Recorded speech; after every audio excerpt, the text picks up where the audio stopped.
In today's video, we're gonna work on a bunch of different boat projects and then we're gonna go for a sail. I'm gonna try this Toto Boat 1-part polyurethane paint to cover up some of those areas where I filled holes on the deck and generally just kind of made a mess of things.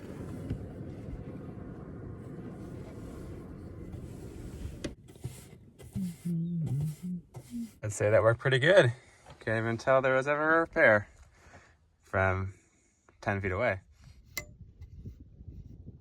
Maybe one day I'll paint the deck all completely over. But for now, I think that looks great.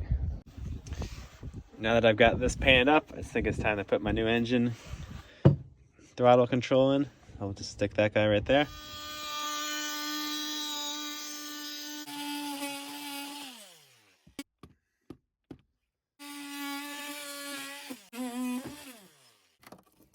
Nice. All right, we got our hole. Let's see if it fits.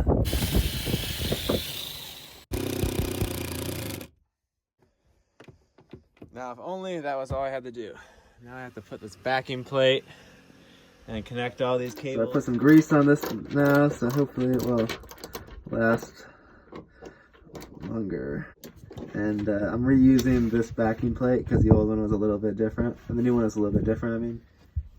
Okay, so these gotta go in here, and then I'm gonna refit these somehow. Hopefully I can find that picture I took when I took this apart a few months ago. All right, I feel like an idiot. I've been messing around with this throttle control on the boat for like 30 minutes yesterday and then like 30 minutes today, and then I realized it's mirrored. So it's supposed to go, it was set up to go on the other side. So this just needs to swing around and go like that. And now it matches the old one, so we should be in business.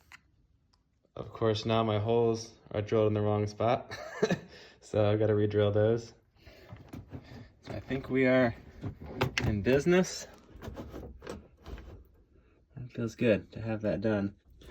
The only thing is these are not quite lined up. They should be at like perpendicular angles, kind of. So I opened up the throttle. This is what's inside. It appears that this D-dent is machined into the whatever the throttle positioner. So I took out the D-dent inside, but then there's a secondary D-dent thing here, and I am able to adjust this one. So I moved this ring. I just flipped it around. So our throttle is all set up here. So you go with this little button pressed in, then when you push forward, it goes forward in the forward gear and gives it throttle, and then backwards puts it into reverse, and also when you go a little further, it gives it the throttle. Then when you pull it out, now it stays in neutral, but you can give it some throttle just to kind of rev it up. And you can see how that works on the inside. So this is where it shifts and does the throttle at the same time. And then this is with the lever out, and then you can see it only does the throttle. Pretty cool. And you can bet I'm gonna be sewing a little cover for this to keep it out of the elements, so maybe it won't jam up with muck as quick. I'll put these engine controls in here. To have the boat steer itself, I use a wind vane and also a tiller pilot. They kind of complement each other pretty good. And my old Ray Marine one, I think it was the ST-1000 or 2000. That guy finally gave him the dust just as I was getting into North Carolina. But fortunately, one of my viewers sent me this. This is the Simrad TP32, I believe, and I used the old the Simrad, the TP10 on the Swedish Fish, and that worked really good actually. I think I liked it more than the Ray Marine. So I'm stoked to have this one.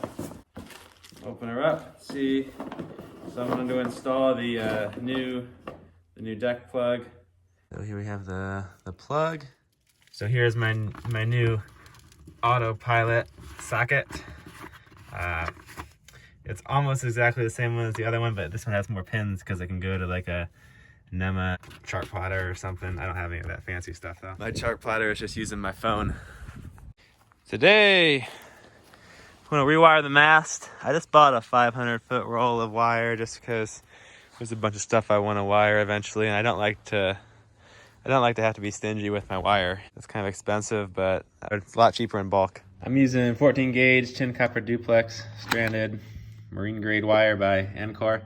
Shop around for this stuff. You can usually find a lot better price if you look around a little bit online. So I'm gonna give the zip tie method a try to keep the wires from slamming around on the inside, slapping around the inside of the mast. But I have heard from finally a couple people that say they used it with pretty good success. So here's kind of the zip ties. I got them about every 2 feet. I'm gonna splice the new wire to the old wire and then put some heat shrink on it with the glue, so hopefully won't fall off and I lose it. Okay, feels pretty good. Let's go pull it through.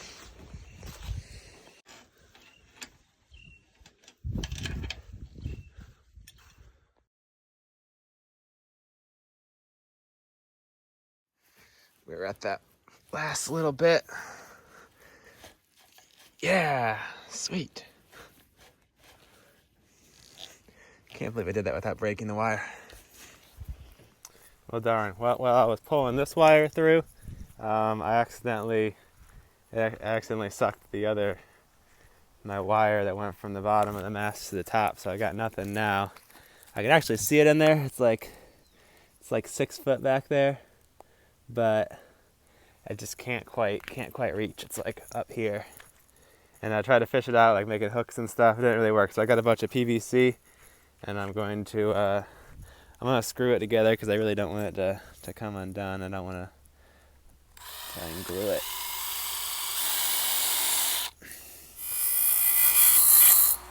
I'm rounding over this edge so it's less to catch on inside the mast. All right, there's the PVC. I zip tied it on there. So far so good, hoping it doesn't get stuck. Oh, we must be at the spreaders now. Get past there. We got the PVC and wire through with a success. That was actually quite easy. I'm just gonna see if I can remove the PVC. That's the only thing remaining. I'm gonna make sure the other end of the wire doesn't go through again. When I mounted this port light a couple months ago, I was never really happy with the way it turned out because there's a separation in between these two layers, and it just, I was always worried water was gonna kind of get in between there. So now I've had Dave cut out this opening. He did a great job getting a nice round circle. Port light is all scuffed up. I can hardly see out of it, so I'm gonna make a new one of this 3/8 inch acrylic.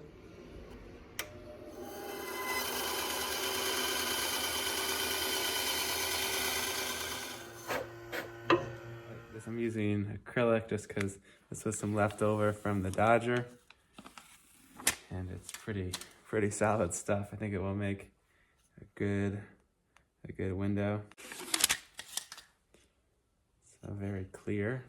I tried to polish the old stuff and quickly realized I don't have time for that. I'm going to try to use some butyl as sealant. Hopefully that'll work. Just roll it into a snake.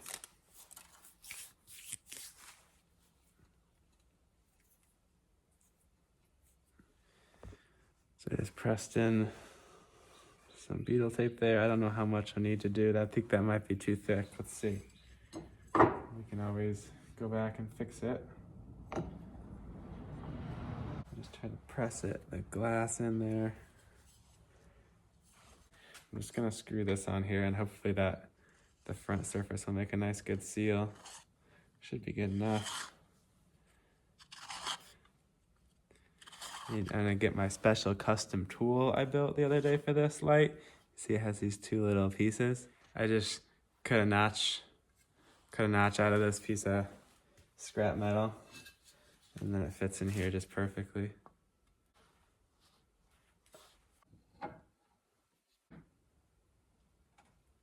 So I think that's about as tight as I want to tighten it. I'm gonna put it under some water and see if it holds the water out. We got a winner. I'll hit it with the pressure washer once I get it installed in the boat, and we'll really give it a good test. But I think that should work. Get some good squeeze out. I think this will make a nice good seal this time. gonna cut away the excess right here. So today we're in North Carolina off the Neuse River, and we're gonna go for a sail on my friend Zach's Cape Dory 25.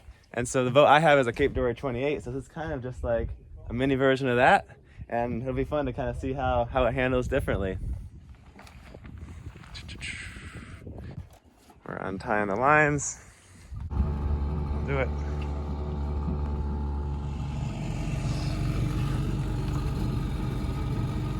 Zach's boat has an outboard well. Little 9 horsepower 2-stroke. A lot cheaper to replace than a diesel if anything goes wrong.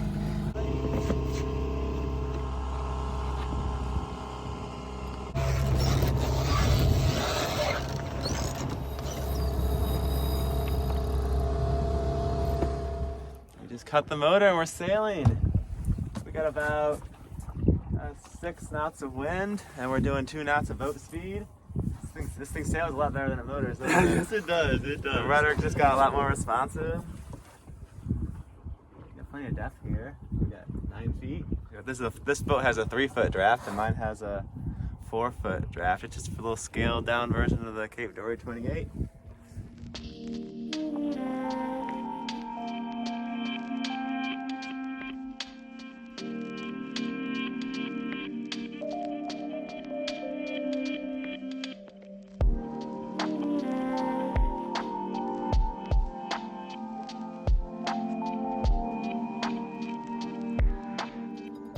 Zach's boat had quite a few barnacles on the bottom, and our performance suffered a little bit from that.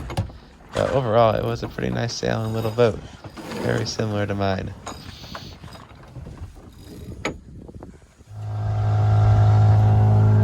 We had to turn on the motor for a little bit, but I'm seeing wind ahead. I think it'll pick up in very shortly. So we thought we were gonna have wind, and we did have a little bit, right, tacking out? Yeah, we had some coming out of the canal or the channel. But then we finally get out here and look, it's just like glass. There's nothing. And there was supposed to be what, like 10 to 20. 10 to 20 forecast. So I don't think it's gonna happen. I don't think so. So a couple beers and mac and cheese. Mac and cheese. Maybe that'll bring the wind. Some Cheetos mac and cheese. I'm a big proponent of the Cheetos mac and cheese. It's a really good mac and cheese interpretation of jalapeno Cheetos. It's got the MSR jet boil, pretty similar, and we're doing this is the gold here. So the wind has picked up all of a sudden, so we hope to. Back in the sail, because we're still gonna finish up this mac and cheese. And then we'll start sailing again. Some good stuff.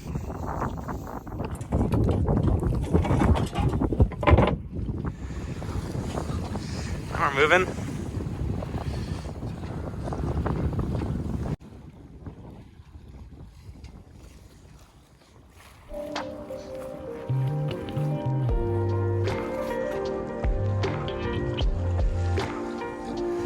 Some little wing on wing sailing.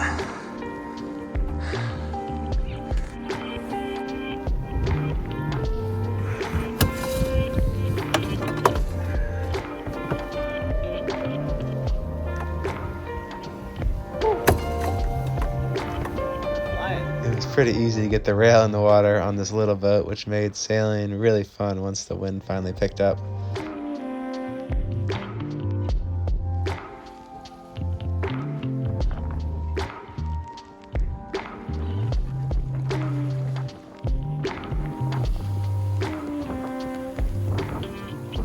It ended up getting so windy we had to figure out Zach's reefing setup, but that worked out pretty good. And then we finally sailed in after a great day out on the water. Thanks for watching. Unfortunately, I forgot to film the last little bit of that trip. As we were kind of rounding that corner, the wind kind of caught the bow and blew us aground. Happens to everybody eventually, you know. Zach was a good sport about it. He jumped right in and pushed us back towards the dock. Unfortunately, he got bit by a crab when he was doing it on his foot. At least it wasn't a shark, I guess. You know, who'd have thought? I'll see you guys next time.